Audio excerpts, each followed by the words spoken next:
MSME ಸಚಿವರು ಮಾಂಜಿಯವರು ಮತ್ತು state minister ಆದಂಥ ಕುಮಾರಿ ಶೋಭಾ ಕರಂದ್ಲಾಜೆಯವರು ಇಲ್ಲಿ ಒಂದು ಕಟ್ಟಡ ಪೂಜೆ ಮಾಡೋಕ್ಕೆ ಬರ್ತಾ ಇದ್ದಾರೆ. NSICದು ಸ್ಕಿಲ್ ಡೆವಲಪ್ಮೆಂಟ್ ಸೆಂಟರ್ ಅಂತೇಳಿ ಸುಮಾರು ಒಂದು 57-58 ಕೋಟಿ ವೆಚ್ಚದಲ್ಲಿ ಕಟ್ಟಡ ಮತ್ತು ಇಕ್ವಿಪ್ಮೆಂಟ್ನ ಹಾಕಿ ಸ್ಕಿಲ್ ಡೆವಲಪ್ಮೆಂಟ್ ಸೆಂಟರ್ನ ಇಲ್ಲಿ ನಾಳೆ ಬುದ್ಧಿ ಪೂಜೆ ಮಾಡ್ತಾ ಇದ್ದಾರೆ.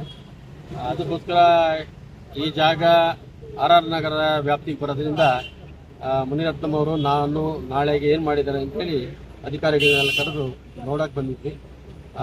ನಾಳೆ ಬೆಳಗ್ಗೆ 11 ಗಂಟೆಗಿದೆ. ಕೇಂದ್ರದ ಸಚಿವರು ನಮ್ಮ ಶೋಭಾ ಕರಂದ್ಲಾಜೆ ಅವರು ಇಬ್ಬರು ಬರ್ತಾರೆ.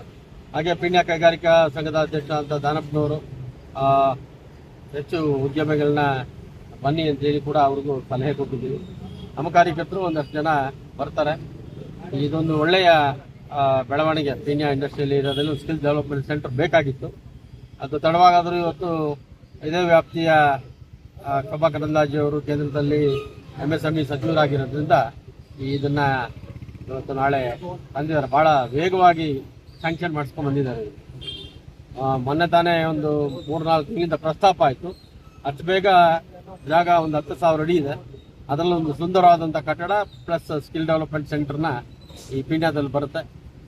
ಕೈಗಾರಿಕೆಯವ್ರಿಗೂ ಅನುಕೂಲ, ನಮ್ಮ ಯಾರು ಡಿಪ್ಲೊಮೊ ಇಂಜಿನಿಯರ್ ಮಾಡಿರ್ತಾರೋ ಅಂಥ ವಿದ್ಯಾರ್ಥಿಗಳಿಗೂ ಅನುಕೂಲ ಆಗುವಂಥ ಒಂದು ಒಳ್ಳೆ ಸ್ಕಿಲ್ ಸೆಂಟರ್ ಆಗುತ್ತೆ ಇದು. ಅದಕ್ಕೋಸ್ಕರ ಇನ್ಸ್ಪೆಕ್ಷನ್ ಬಂದಿದ್ವಿ. ನಾನು ಮತ್ತು ಮುನಿರತ್ನ ನಮ್ಮ ಮುಖಂಡಗಳೆಲ್ಲ ಸೇರಿ ನಾಳೆಯ ಉಸ್ತುವಾರಿಗೆ ಯಾವ ರೀತಿ ವ್ಯವಸ್ಥೆ ಮಾಡಿದ್ದಾರೆ ಅಂತ ನೋಡೋಕ್ಕೋಸ್ಕರ ಇವತ್ತು ಸ್ಥಳ ಪರಿಶೀಲಿಸಿ